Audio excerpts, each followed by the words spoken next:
ہمارے خاندان میں لڑکوں کو 12 کلاس تک موبائل نہیں دلواتے تھے، لیکن میں جب میٹرک میں ہوا تو میں نے بہت ضد کی موبائل لینے کی۔ گھر والوں کو مجبوراً مجھے موبائل لے کر دینا پڑا، کیونکہ پڑھائی کے بہت سے معاملات میں موبائل ضروری تھا۔ میرے ایک دوست نے مجھے انسٹاگرام استعمال کرنے کا مشورہ دیا، تو میں نے انسٹا پر اپنا اکاؤنٹ بنا لیا۔ مجھے وہاں ایک لڑکی کے میسج آنے لگے۔ میں نے کافی دنوں تک اسے اگنور کیا، لیکن وہ میسج کرتی رہی۔ پھر ایک دن میں اس سے بات کرنے لگا۔ بات کرتے کرتے ہم بہت اچھے دوست بن گئے۔ ہم ہر بات ایک دوسرے سے شیئر کرنے لگے۔ وہ مجھے بہت اچھی لگی۔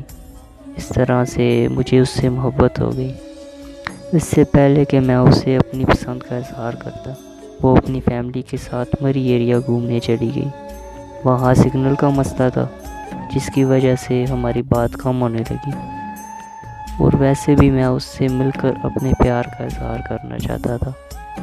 اس لیے میں اس کی واپسی کا بڑی شدت سے انتظار کرنے لگا۔ اس نے واپس آتے ہی مجھے کال کی اور کہنے لگی کہ مجھے میرے ماموں کے بیٹے سے محبت ہو گئی ہے، اور یہ بات میں تمہیں سب سے پہلے بتا رہی ہوں، کیونکہ تم میرے سب سے اچھے دوست ہو۔ اس کی یہ بات سن کر میں بہت ٹوٹ گیا۔ میرے پاس خاموشی کے علاوہ کچھ نہیں بچا تھا۔ پھر وہ اپنے کزن کے عشق میں مگن ہو گئی، اور میں اس کے ہجر میں پل پر مرنے اور تڑپنے لگا۔ ہر وقت بس اپنی تقدیر روتا رہتا تھا کہ یہ کیسی محبت ہے کہ جس کا میں اظہار بھی نہیں کر سکا۔ یہ بات بہت تکلیف دیتی تھی کہ جس سے میں محبت کرتا تھا، وہ کسی اور سے محبت کر بیٹھی ہے۔ اسے بھی شاید میری تڑپ کا احساس ہونے لگا تھا، کیونکہ وہ مجھ سے اکثر کہنے لگی تھی کہ تم پہلے جیسے نہیں رہے، تمہارے اندر کوئی درد ہے جو تم مجھ سے شیئر نہیں کر رہے۔ میں ہنس کر بات کو ٹال دیتا اور کہتا کچھ نہیں ہے، بس آج کل میری طبیعت ٹھیک نہیں ہوتی۔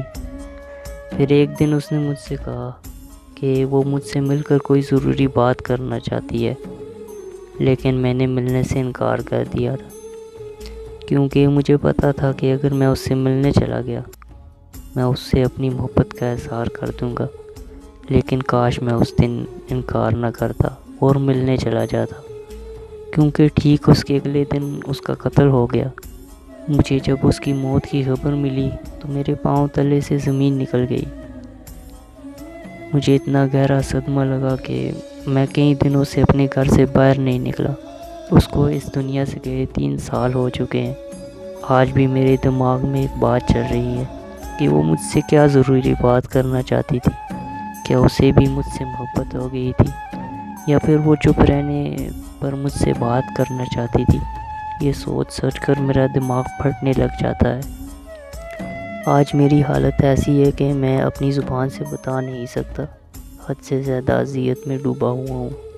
ہر رات لگتا ہے کہ کل کی صبح مجھ پر نہیں آئے گی۔ میری زندگی بہت عجیب ہے، کچھ سمجھ نہیں آتا۔